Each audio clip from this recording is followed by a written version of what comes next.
today we are talking about, does this whole mindfulness thing work around eating and healing emotional eating? I'm excited to talk with you guys today about that and some other things. And so before we get started, of course, we've got to kick it off with a little bit of moving our bodies. So let's do it. We've got a little bit of a slower song today, but it's perfect for what we're talking about today. Good morning. When you're here, pop in and say hi. Give me some thumbs up.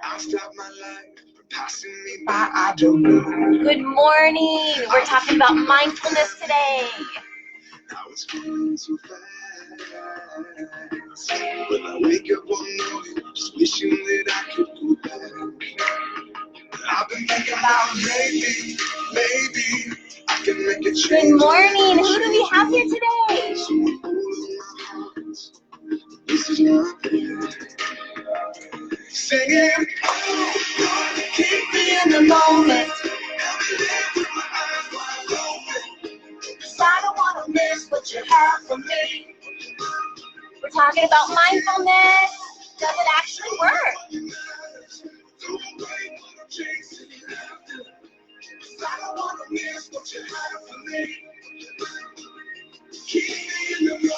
Keep me in the moment.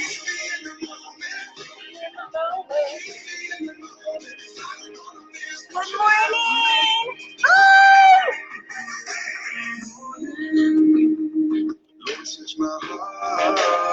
Good morning. Fixing the camera. I'm so glad you're here. One in this beautiful life. Nothing is wasted when everything's placed in your hands. One more time. Singing, oh, keep me in the moment. Help me live with my eyes wide open. 'Cause I don't want to miss what you have for me. Singing, oh, God, show me what really matters in life, guys. 'Cause I don't want to miss what you have for me. All right, so I wanted to play that song because when we have music, it really helps to get our mindset in the right place. Good morning, good morning. Wow, you guys, we are on day 24. And I'm kind of getting emotional because our time together is going to be ending soon. Crazy. It has been so fun being able to provide these morning boosts for you.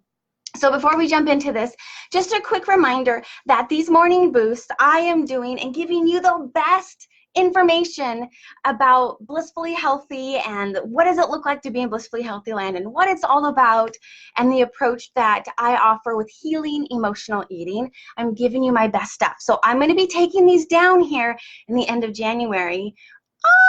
Which is coming up here real quick. So tap into them, watch them as much and often as you want, and then please vote for the ones that you like the most. And you can do that by going to my YouTube channel and clicking like on the ones that you find most impactful and the ones you like most. And the ones that have the most likes, I'm going to be keeping the top 3 live for people to see. And then the other ones I'm going to be taking down and just putting them into my Blissfully Healthy library for my VIP clients. So please feel free to access those. So let's talk about this whole mindfulness. There's a lot of a mindful movement. You might have heard something like mindful eating and being present and those types of things around food. And so if we take a look at this, how we operate life is typically going with automatic pilot, going with just the next thing. And I hear a lot of clients say that, you know, I feel like I'm just going through the motions, or I'm just going at it, not really present. And I feel like life is passing me by. And that's really a great sign that we're not really feeling a lot of joy in life, or we're not really present. And emotional eating is a way to not be present, right? It's a way to not feel and to not be present. So can this mindfulness thing work? Absolutely. It is a good piece of the puzzle to solving it. Is it going to be doing everything? No, it will not do everything, but it is essential piece, especially in the beginning.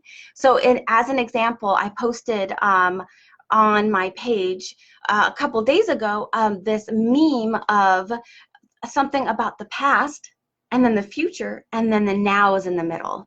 And so what I want to mention about that is when we think about the past, I should have been further along by now. I should have had this all figured out. If only the past, if only I would have done something different. You know, now we're getting close to February, and if only I would have stayed on track in January, I would have been down this such and such weight. If only I would have done something. So that is the shoulda, coulda, woulda stuff and regret and past.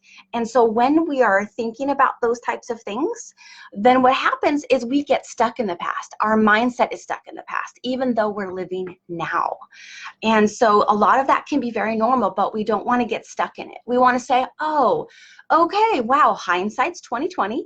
And if I would have, okay, what can I learn from it? What's the lessons I can learn from this? And then I'm going to take them with me moving forward. But we don't want to get stuck in a shame spiral and going down with that. So when we think about the past, that's going to create depression and just feeling sad and blue and maybe even shame.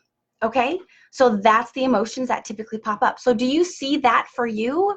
Do you get stuck in a funk when you think about if only and the shoulda, coulda, woulda stuff, and we're living in the past? We're literally living in the past mentally while our life is going forward, and that's how we can feel like, you know, I just feel like life is passing me by. So that's one part. And again, the past is just going to create feelings of depression. It's going to create feelings of shame when we get stuck in that shoulda, coulda, woulda. So my beloved first business coach that I had taught me a saying that says, stop shoulding on yourself. And I love using that all the time. So stop shoulding on yourself. Okay. Okay. So now the other piece of this that takes us out of being present and mindful is moving into the future and forward thinking and forecasting and getting stuck in that. So both of these pieces can be helpful, but if we get stuck in it too much, it just takes us out of the present moment and we're not really living now. So in the future, thinks about all the what ifs and thinks about I'm going to do this and I'm going to do that and I'm going to do this, and maybe even plans ahead. So 6 months from now, a year from now, 3 months from now, you know, in the future, and that can create a lot of anxiety and stress and tension and what if and how am I going to handle this and what am I going to do when I go to this party, or, you know, when the holidays hits or Valentine's Day hits, how am I going to make it through that and stay on track? Okay, so that is forward thinking, forecasting, and that can create a lot of anxiety. So when we are stuck in those types of thoughts, living in the past or living in the future, guess what? We are not living in the present moment, and the only thing we really have control over is the present moment, right? So we want to get back in the present, and that really is one of the first steps to healing emotional eating. And I wrote a couple of blogs about that, and so what I can do is I will post my links to the blogs that I wrote about this topic also. So we really need to get present to start the process of healing emotional eating and stop going with autopilot. So guys, tell me, is that something that you see? Do you see some of this happening for you in your lives? I would love, love, love to hear from you about that. And how do we get out of that is we pause. And a tool that I shared in earlier morning boosts, we just pause, take a deep breath, and get present with your thoughts and ask yourself, what am I thinking? Because we want to start to develop the skill of metacognition, such a fun word, which is basically being able to think about our thinking. So fun. So we want to start being able to get present to our thoughts and not take them in as like truths and feel shame or anxiety about them, but we want to start observing them. And then we look at them and say, is that helpful or harmful? If it's helpful, fantastic. If it's not so helpful, then we want to take a look at that and say, okay, what would be more helpful right now? Maybe it's something like, yes, I've tried all those diets in the past, and yes, they didn't work. Yeah, okay.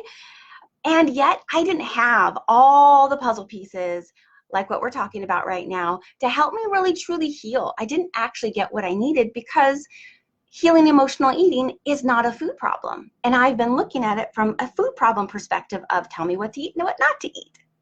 And that's not enough and it's not effective. And so now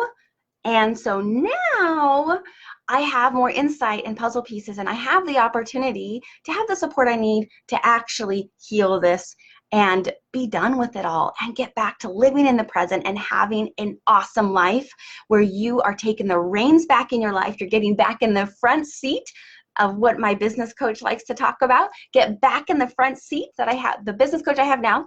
And I love that because really we need to be a driver in our life. We need to get back into our front seat and drive our life, right?